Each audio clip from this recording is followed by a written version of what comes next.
Cette ambulance tente de se frayer un chemin à travers un parterre de manifestants en colère. Nous sommes à Barcelone, la capitale régionale de la Catalogne, dans le nord-est de l'Espagne. Depuis l'annonce par le gouvernement régional de coupes budgétaires dans le système de santé publique, un vent de protestation souffle à travers toute la région. Personnel médical, patients et associations descendent dans la rue presque quotidiennement. Parmi eux, beaucoup de personnes âgées déterminées à défendre leur système de santé. Programme du jour pour les contestataires, une lente promenade à travers les routes à 4 voies qui relient Barcelone à l'aéroport international.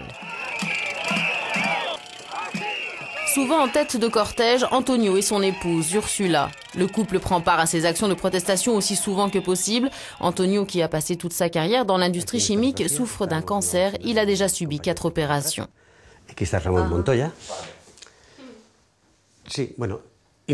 J'essaie de faire stopper toutes les mesures budgétaires que le gouvernement régional tente de mettre en œuvre.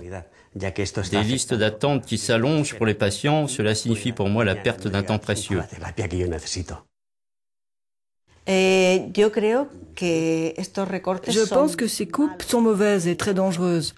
Nous sommes vieux, personne ne veut de nous, personne ne veut nous aider.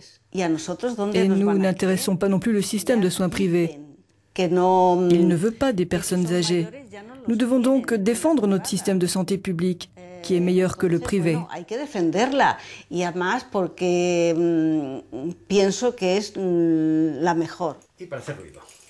Antonio se prépare pour sa 2e manifestation du jour. Pour lui, lutter contre ces coupes budgétaires dans le système de santé publique est une question de vie ou de mort. Il faut donc combattre.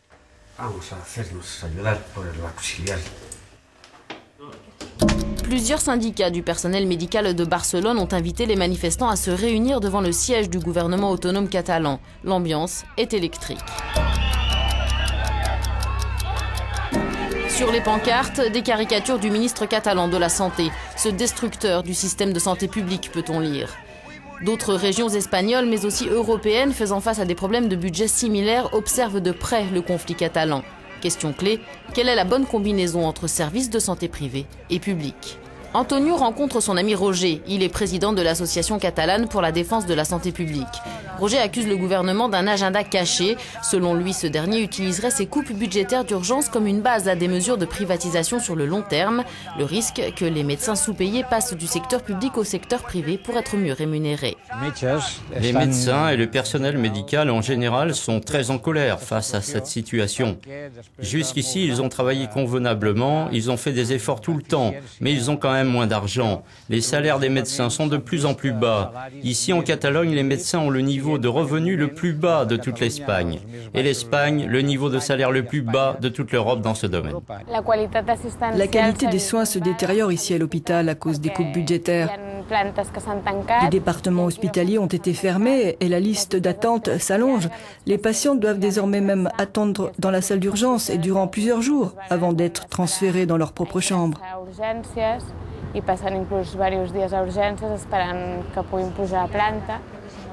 D'autre part, des données et des chiffres montrent que ces dernières années, certaines structures de soins de santé publique ont développé les symptômes d'une mauvaise gestion chronique. Le budget alloué à l'année s'essoufflait déjà en septembre et un assez grand nombre de gestionnaires d'hôpitaux publics peinent à renforcer les contrôles internes de gestion. L'année dernière, le gouvernement régional a basculé du centre-gauche au centre-droit et le ministère régional de la Santé a mis la pression sur les hôpitaux pour que s'arrête l'hémorragie financière du secteur public.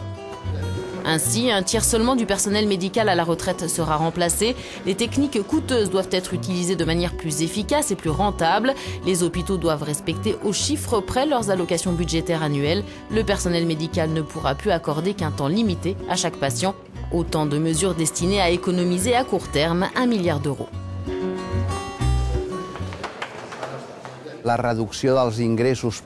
raison d'une diminution des ressources publiques en matière d'impôts, nous sommes dans l'obligation de réduire les dépenses dans le système de santé publique en Catalogne.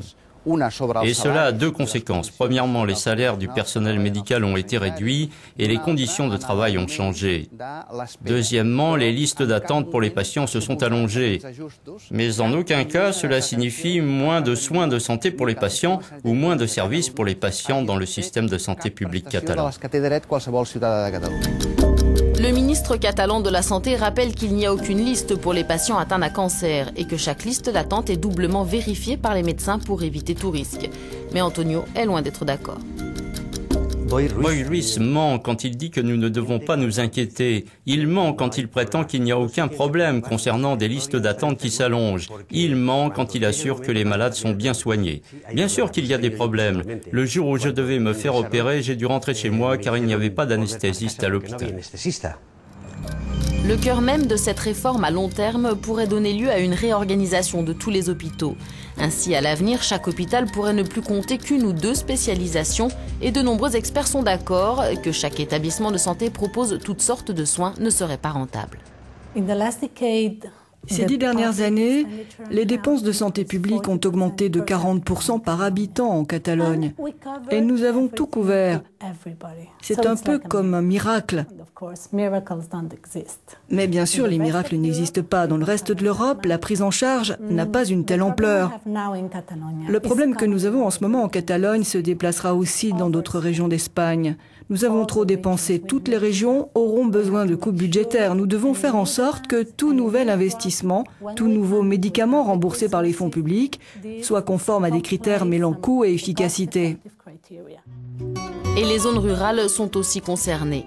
La petite ville de Souria est célèbre pour ses gisements de sel de potasse. Ici, nous avons rencontré un pharmacien. Il ouvrait les portes de sa pharmacie pour la dernière fois. Cette pharmacie, c'est son père qui l'ouvrit en 1935. Enfant, Ramon y joua des heures durant, observant son papa préparer des médicaments.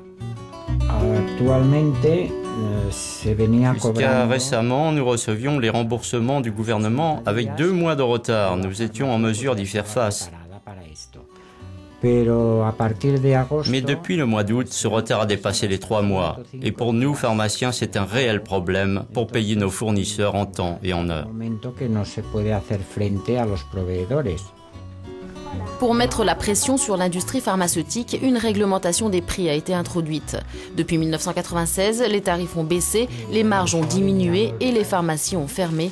Pourtant, le système actuel est encore malade, les experts insistent. Si vous êtes un riche retraité de plus de 65 ans, vous obtenez gratuitement les médicaments.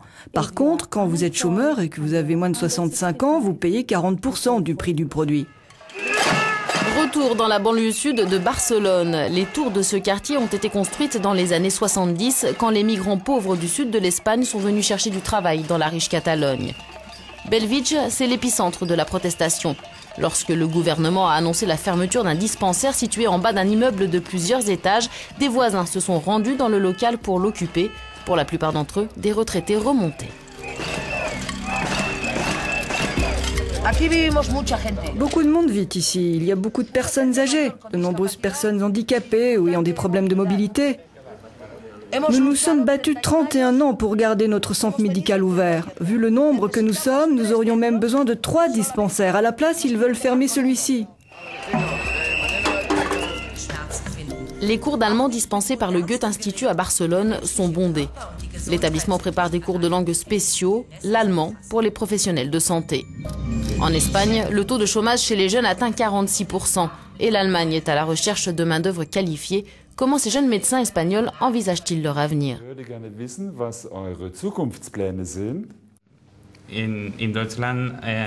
L'Allemagne a besoin de médecins. Pour nous, il est plus facile d'exercer là-bas, de trouver un travail en Allemagne.